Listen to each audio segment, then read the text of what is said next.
নমস্কাৰ বন্ধুসকল, tips ABC 101 এই চেনেলটোলৈ আপোনালোক সকলোকে স্বাগতম জনাইছোঁ।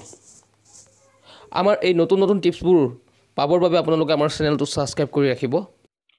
বন্ধুসকল, আজি আপোনালোকৰ লগত মই কথা পাতিম আমাৰ নামৰ প্ৰথম আখৰটোত কোন ৰাশি বহে। গতিকে আহক বন্ধুসকল, আমি প্ৰথমে ভিডিঅ'টো প্ৰথমৰ পৰা শেষলৈকে সম্পূৰ্ণ চাওঁ আৰু ভিডিঅ'টো ষ্টাৰ্ট কৰোঁ। তেনেহ'লে বন্ধুসকল, আপোনাৰ নামৰ যদি প্ৰথম আখৰটো চৰেৰে আৰম্ভ হয় বা লৰে দি আৰম্ভ হয়, তেতিয়াহ'লে আপোনাৰ ৰাশি হ'ব মেঘ। দ্বিতীয়তে, যদি আপোনাৰ নামৰ প্ৰথম আখৰটো হুঁচৌ বা ব দি আৰম্ভ হয়, তেতিয়াহ'লে আপোনাৰ বৃষ ৰাশি হ'ব বন্ধুসকল। আৰু আপোনাৰ যদি নামৰ প্ৰথম আখৰটো ঘ বা ক বা দ্বিতীয় স্বৰ দিয়ে আৰম্ভ হয়, তেতিয়াহ'লে আপোনাৰ ৰাশি হ'ব মিথুন। উদাহৰণ হিচাপে আপোনাৰ নাম যদি কমল বা কাতিৰাম যি নহওক, ঠিক তেনেধৰণে হ'ব। আৰু যদি দ্বিতীয়তে আপোনাৰ কৰ্কট ৰাশিত যদি আপোনাৰ প্ৰথম নামটো মূৰ্ধন্য ড আৰু হ দি আৰম্ভ হয়, তেতিয়া আপোনাৰ কৰ্কট ৰাশি হ'ব।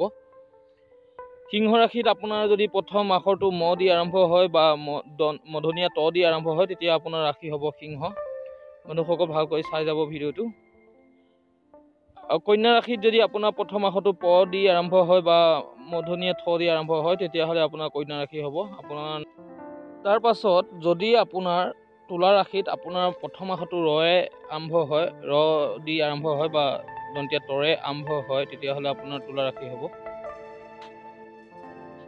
বৃশ্চিক ৰাশিত আপোনাৰ প্ৰথম নামৰ আখৰটো যদি দন্তীয়া ন বা অন্ত্যস্ত জৰে আৰম্ভ হয়, তেতিয়াহ'লে আপোনাৰ বৃশ্চিক ৰাশি হ'ব বন্ধুসকল, ভালকৈ চাব।